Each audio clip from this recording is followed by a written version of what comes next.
Asosiasi Kepala Desa, Perkumpulan Aparatur Pemerintah Desa Seluruh Indonesia (AKDPAPDESI), mengusulkan perubahan periodisasi masa jabatan Kepala Desa, dari 6 tahun kali 3 periode jabatan, menjadi 9 tahun kali 2 periode jabatan.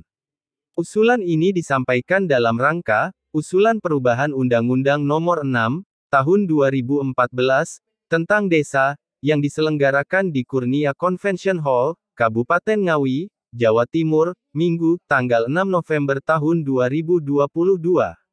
Dengan demikian, dari masa jabatan total selama 18 tahun, tidak mengalami perubahan, ujar mantan Bupati Ngawi Budi Sulistiono, yang ditugaskan Megawati Soekarnoputri, sebagai guru bagi para kepala desa PDI Perjuangan. Selain Budi, acara tersebut dihadiri oleh Sekretaris Jenderal DPP PDIP Hasto Kristianto, Bupati dan Wakil Bupati Ngawi saat ini, Oni Anwar dan Dwi Rianto Jatmiko, serta PIT Bupati Nganjuk, Marhen Jumadi.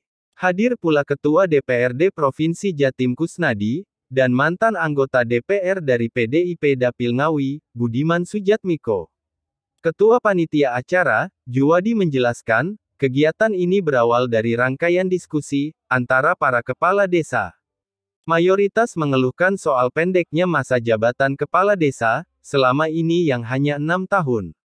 Dengan masa jabatan sesingkat itu, kami mengalami dan merasakan tak banyak yang bisa kami berbuat untuk desa. Bahkan waktu untuk menyelesaikan konflik, akibat pemilihan kepala desa, saja tak cukup. Karena itu kami melakukan silaturahmi ini, jelas Juwadi. Dia melaporkan juga bahwa dalam acara ini, ada sekitar 4.500-an kepala desa dari seluruh Indonesia yang hadir di silaturahmi kali ini. Dia mengatakan, bagi para kepala desa, masa jabatan kepala desa 6 tahun ini memang terlalu pendek. Karena konflik benar-benar terjadi di seluruh desa setelah pemilihan kepala desa. Kalau pemilihan presiden sampai pemilihan kepala daerah juga memang ada konflik. Tetapi sifatnya meluas, sehingga selesai begitu pemilihan selesai. Tetapi kalau di desa, konflik itu masuk sampai tingkat keluarga. Sehingga waktu 6 tahun, belum cukup memulihkan kondisi desa. Yang jelas waktu pemilihan ada pro dan kontra. Bagian kontra, tentu sangat tidak mudah untuk berubah sikapnya, kata Munawar. Kalau desa penuh konflik, tentu pemerintah kabupaten juga akan ikut pusing, dan juga bagaimana bisa membangun, kalau desa tidak kondusif. Jadi usulan ini semata-mata untuk kepala desa, dan kepentingan desa, tegas Munawar menambahkan. Bupati Ngawi Oni Anwar, mengatakan pihaknya mengakui, konflik dalam pemilihan kepala desa, memang sangat tinggi.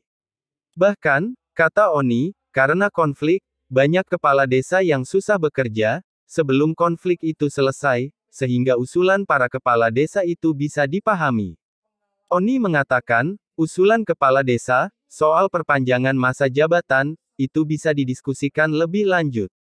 Dia mencontohkan bisa saja masa jabatan sampai 9 tahun, tetapi kemudian dibatasi hanya 2 periode saja. Dengan demikian, ketika kepala desa sudah jadi pemenang, waktu 9 tahun, rasanya cukup untuk bisa mengomunikasikan konflik yang ada di desa, dan sekaligus melakukan pembangunan. Dan cukup waktu bagi rakyat desa menilai kinerja kepala desa, apabila maju di pilkades berikutnya, jelas Oni. Dalam pidatonya di hadapan para kepala desa, Hasto Kristianto juga merespons usulan para kepala desa. Secara geopolitik harus kita lihat juga tren global. Xi Jinping saja diperpanjang 3 periode. Apalagi kepala desa, ungkapnya, yang disambut tawa dan tepuk tangan oleh para kepala desa.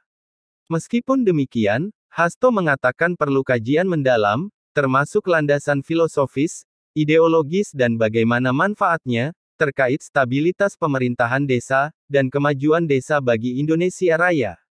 Demikian informasi ini disampaikan, atau Anda juga bisa kunjungi dan baca, di situs lintastv.com.